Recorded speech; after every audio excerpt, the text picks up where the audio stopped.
आज हम jujutsu kaizen season 2 के एपिसोड 2 को देखेंगे। एपिसोड की शुरुआत में हम गेतो को देखते हैं जो अपने लिए चाय बना रहा होता है और उसने क्यू ग्रुप के एक मेंबर को भी पकड़ा हुआ था। वो गेतो से रिक्वेस्ट करता है कि वो उसे जाने दे, पर गेतो उसकी एक भी बात नहीं सुनता। फिर वो बंदा गेतो से कहता है कि मैं अकेला नहीं, मेरे साथ बेयर भी है जो क्यू डिपार्टमेंट का सबसे ताकतवर मेंबर है। फिर गेतो उसे एक फोटो दिखाता है जिसमें बेयर दरख्त के साथ बैठा होता है और गोजो स्माइल कर रहा होता है। ये देखकर वो हिल जाता है। इसके बाद हम फुशिगुरो को देखते हैं जो एक बोट रेस के स्टेडियम में होता है और उसने एक बोट पर बेट भी लगाई थी। फिर उसका मैनेजर आकर फुशिगुरो से उसके गायब होने की वजह पूछता है, जिस पर वो कहता है कि मैं और पैसे बनाने आया हूँ। उसका मैनेजर ये सुनकर बोलता है कि मैंने तुम्हें एक बार भी जीतते हुए नहीं देखा। फिर वो फुशिगुरो से उसकी जॉब का पूछता है और फुशिगुरो उससे कहता है कि तुम तो ऐसे पूछ रहे हो जैसे मैं बेरोजगार हूँ। उसका मैनेजर बोलता है कि क्लाइंट के काम के बारे में पूछना मेरी जिम्मेदारी है। फुशिगुरो बोलता है कि अगर मैं गोजो के सामने यूं ही चला गया तो मैं कुछ नहीं कर पाऊंगा, इसीलिए मैं इन फालतू लोगों को उसके पीछे भेज रहा हूं, जिससे वो थक जाएगा और मैं मौके पे चौका मार दूंगा। फिर जीतने वाली बोट्स के नंबर अनाउंस होते हैं और फुशिगुरो हार जाता है। इसके बाद हम रिको को देखते हैं जो कि टेंगिन की स्टार प्लाज्मा वेसल है, जिसको गोजो ने अपने हाथों में उठाया होता है। फिर रिको की आंख खुलते ही वो गोजो को थप्पड़ मार देती है और कहती है, अगर तुम मुझे मारने आए हो तो मरने के लिए तैयार हो जाओ। फिर गेतो रिको से शांत होने का कहता है और बताता है कि हम उस ग्रुप से नहीं जिसने तुम्हें मारने की कोशिश करी, बल्कि हम तो तुम्हारी सुरक्षा के लिए आए हैं। इस पर रिको कहती है कि मैं किस तरह यकीन कर लूँ, तुम्हारी तो शक्ल भी किसी झूठे मक्कार की तरह लगती है और तुम्हारे बाल भी अजीब से हैं। इतने में रिको की केयर टेकर क्यूरोई आ जाती है और उसको बताती है कि ये तुम्हारी सुरक्षा के लिए ही आए हैं। फिर रिको क्यूरोई से पूछती है कि तुम ये किस चीज़ पर बैठी हो, तो वो कहती है कि ये उस अजीब बालों वाले लड़के की टेक्निक का कमाल है। ये सुनकर गेतो कहता है कि इस टेक्निक को कर्स मैनिपुलेशन कहते हैं, जिससे मैं कर्सेस को एब्जॉर्ब करके उनसे अपनी बात भी मनवा सकता हूँ। फिर गोजो रिको को कहता है कि तुम मेरी सोच से ज़्यादा एग्रेसिव हो। इस पर रिको कहती है कि ट्रांसफ़र के बाद मैं टेंगिन बन जाऊंगी। तुम लोगों को शायद लगे कि ट्रांसफ़र होने के बाद मैं मर गई, पर असल में मैं टेंगिन होंगी, उसमें मेरा दिल और मेरी जान होगी। वो ये सब बातें गोजो और गेतो को बता रही थी, पर वो दोनों उसकी बातों पे कोई गौर नहीं करते। ये देख रिको बहुत गुस्सा हो जाती है और इन पर चीखने लगती है। तो गोजो कहता है कि अगर तुम इस तरह बात करोगी तो तुम्हारा कोई दोस्त नहीं बनेगा। रिको कहती है कि मैं स्कूल में नॉर्मल बात करती हूँ, जिसके बाद रिको को याद आता है कि उसे स्कूल भी जाना है, तो वो जल्दी से स्कूल के लिए भागती है।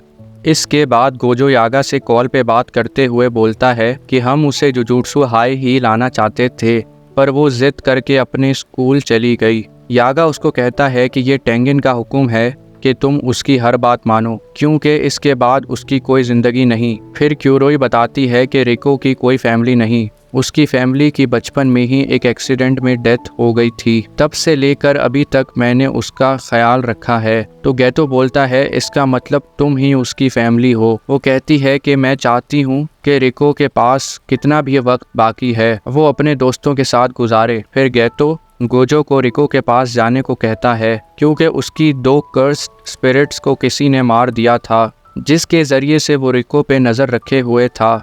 इसके बाद हम फुशिगुरो को देखते हैं जो टीवी पर वही रेस देख रहा होता है। इतने में हमें गोजो, गेतो और क्यूरोई दिखते हैं जो रिको के स्कूल में होते हैं। गेतो गोजो को चैपल में जाकर क्यूरोई को म्यूज़िक रूम में चेक करने का बोलता है और खुद उन 2 लोगों के पीछे जाता है जो रिको को मारने आए थे।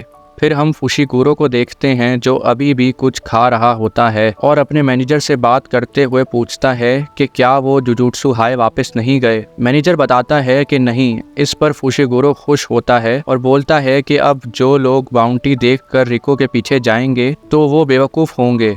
फिर मैनेजर उससे पूछता है कि क्या तुम्हारा इरादा पक्का है। फुशिगुरो पूछता है किस चीज़ का। तो मैनेजर बोलता है कि जो बाउंटी तुमने लगाई है उसका इनाम वही 30 मिलियन है जो तुम्हें स्टार रिलीजियस ग्रुप की तरफ से रिको को मारने के लिए मिले हैं। तो फुशिगुरो कहता है कि उस लड़की की सुरक्षा के लिए वहाँ गोजो होगा, जिसके पास वो 6 आइज और इन्फिनिट टेक्निक है जो कई 100 सालों में किसी के पास होती हैं। उसके वहाँ होते हुए कोई भी उस लड़की का कुछ बिगाड़ नहीं सकता। फिर वो अपने मैनेजर को बोलता है कि हम अभी 47 घंटों के लिए उस बाउंटी को खुला रहने देंगे और उन बेवकूफ़ों को, गोजो और उसके साथ के सॉर्सरर्स को थकाने दो। फिर हम गैतो को देखते हैं जिसका सामना एक बूढ़े आदमी से होता है। वो आदमी जब गैतो की कर्स्ड एनर्जी को सेंस करता है तो उसे यकीन नहीं होता कि गैतो के पास कर्स मैनिपुलेशन है। उस बूढ़े को लगता है कि क्योंकि गैतो जवान है तो उसे अपनी ये पावर उतनी अच्छी तरह से इस्तेमाल करनी नहीं आती होगी और उसको लगता है कि गैतो क्लोज कॉम्बैट में बेकार है। जैसे ही उस बूढ़े की बातें खत्म होती हैं वैसे ही गैतो उस पर अपनी एक कर्स स्पिरिट से हमला कर देता है और वो स्पिरिट उसको खा जाती है। लेकिन जैसे ही गैतो पीछे मुड़ता है तो वो बुढ़ा खिड़की तोड़कर अंदर आता है और गैतो पे अटैक करता है। लेकिन जब वो गैतो की आंखों में देखता है तो उसे अपना डॉगी दिखता है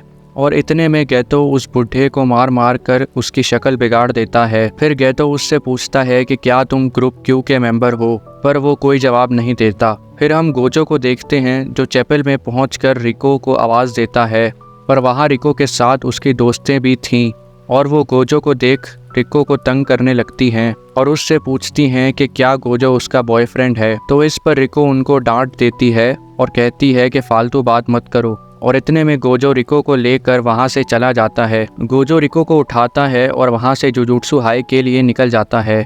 फिर हम क्यूरोई को देखते हैं जो कि एक और कर्स यूज़र से फाइट कर रही होती है और गैतो पीछे से आकर उसको मार देता है। गोजो रिको को लेकर स्कूल से काफ़ी दूर आ चुका था और फिर वहाँ वही बंदा आ जाता है जो स्कूल में क्यूरोई से फाइट कर रहा था। फिर रिको गोजो से पूछती है कि ये 5 लोग एक जैसे ही क्यों हैं। इस पर गोजो बताता है कि इसकी कर्स टेक्निक क्लोन्स बनाना है और ये जब चाहे तब अपनी मेन बॉडी को अपने क्लोन से चेंज कर सकता है। वो ये सब सुनकर वहाँ से भागता है और एक बिल्डिंग में चला जाता है जो बिल्कुल पास में ही होती है।